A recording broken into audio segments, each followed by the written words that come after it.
Hello everybody and welcome to this video by the Vaidya's Chess Hub, and in this video we are going to learn what is an en passant capture.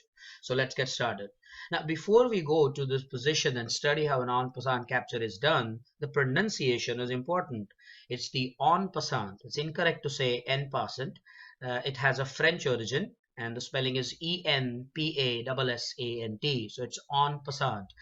Some other words such as en passant would be entrepreneur. You have words like en route, etc. So it's the en passant capture, and that's how exactly you should all pronounce it. It's the en passant. And now for the position.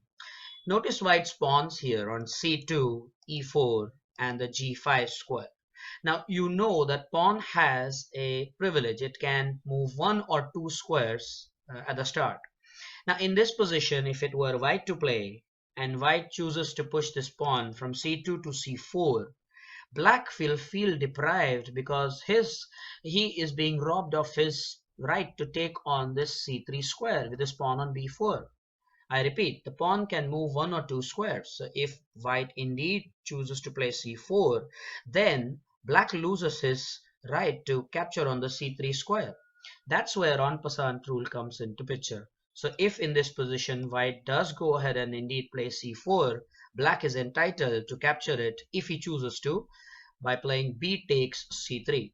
And that is exactly how it is written in the score sheet as well. You write b takes c3 because white, by playing c4, has just not allowed black to capture on the c3 square. One important thing to remember is that such a capture has to be done on the immediate move. For example, if white plays c4 and black on his move responds by playing king to b7, and after some moves decides, oh, he should have taken on c3, then en passant would be illegal. You cannot do that. So en passant capture, is important to remember, has to happen on the immediate move. Now let's look at the same position from the black's point of view.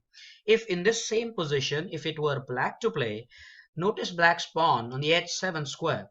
Now again, it can be pushed either to the h6 or the h5 square. Now if black chooses to play h5, black will deprive white of his capturing right on the h6 square. So if black goes ahead and plays h5, white, if he chooses to, can immediately play the move g takes h6. That's how you will write it in the score sheet as well. So it's important to remember when the en passant situation arises. Where it does not arise is in the case of these pawns on d4 and e4. If it is white to play in this position, you'll notice that the white pawn is not on his base square, which is d2. So if the pawn moves to d5, in that case, black does not have any en passant right to capture it because it's not moving from its base square. So it's important to remember when an en passant situation exists and when it does not. And also important to remember that such a capture must be done on the immediate move. Well, I hope you found this video very informative. It was on demand by some of our subscribers, and I hope that they will learn and enjoy too. And as I always say, keep playing, keep enjoying, keep learning, and thank you so much for watching this video.